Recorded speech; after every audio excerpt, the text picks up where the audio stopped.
Oui, bon, je pense que loolu yëpp dañ ko war a situer dans un contexte de géopolitique internationale qui bouge, qui change. Les lignes bougent, hein. Voilà, aujourd'hui, on n'est plus dans un monde dominé par les États-Unis et l'URSS ou la Russie. Voilà, on est dans un monde multipolaire. On n'est plus dans un monde où la France était le gendarme de l'Afrique, parce que soo seetloo français yi en termes de présence militaire, c'est le pays européen et occidental le plus présent en Afrique. Partout la France est présente. Je pense que léegi géopolitique bi dafa changer, premièrement. Deuxièmement, France aussi amatul les moyens d'assurer sa présence militaire en Afrique. Amatul moyens yi dafa coïncider ak une demande qu'elle se retire, mais amatul moyens yi parce que ils préfèrent prendre l'initiative. Ils ne veulent pas être chassés. Ah, ñoom ñooy kan? Oui, voilà. Non, mais parce que pendant longtemps, c'est le colonisateur, etc. Mais le mouvement était impulsé depuis longtemps. Mais moi, je ne sais plus les chiffres, mais ce qu'on appelle les forces françaises du Cap-Vert, moi, les militaires français qui sont implantés ici au Sénégal, mais ils ne font plus du militaire. Hein. Maintenant, ce qu'ils font, c'est essentiellement du renseignement. Ce qu'ils font, c'est essentiellement... Du renseignement, de la formation, de l'accompagnement. Exact, je vois que vous suivez bien le dossier. C'est ça qu'ils font exactement. Je ne suis plus sûr, mais est-ce qu'ils font même plus de 200, 300 forces léegi?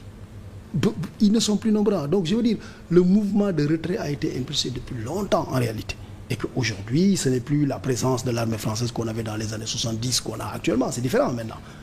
Comme tu le dis, c'est de l'accompagnement, c'est du renseignement. Bon, maintenant, en réalité, il faut aussi considérer que ce n'est pas la présence ou non militaire d'un pays étranger qui fait la souveraineté d'un pays. Un pays peut être souverain et avoir des bases militaires extérieures dans son pays. Hein. Les États-Unis ont une base militaire en Turquie. Au Japon?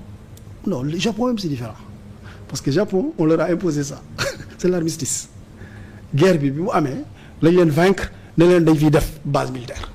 Allemagne dañ leen vaincre ne dañ fiy def base militaire. Bon après voilà, ça a évolué, ça a évolué et c'est accepté. Voilà. Mais Turquie par exemple, c'est pas une colonisation, c'est pas que dañ leen vaincre, etc. C'est parce que la Turquie est membre de l'OTAN. Voilà, que muy am base yooyu. Donc je veux dire, voilà, moi j'étais très impressionné bi ma demee Djibouti. Mais Djibouti, il y a les bases militaires de tous les pays, quasiment. Djibouti am na base militaire française, am na base militaire Amérique, am na base militaire Russie. Toutes les bases militaires sont là. Et bon, maintenant le pays aussi essaie de voir comment il peut l'exploiter comme avantage comparatif. Voilà, parce que aussi mën nga ci gagner quoi. Donc je veux dire, bon, maintenant c'est une décision politique qui se généralise. Bon, j'ai fait là-bas un passage. J'ai eu la chance de participer à toutes les réunions de la CEDEAO et je suis tombé, pour répondre à votre question, au moment où le Mali, le Burkina et le Niger ont déclaré leur intention de quitter l'AES et ont déclenché le mécanisme pour quitter. Mais je pense qu'on a commis au début une erreur. Laquelle? L'erreur qu'on a collectivement commise au niveau de la CEDEAO, c'est qu'on a sous-estimé les velléités de départ.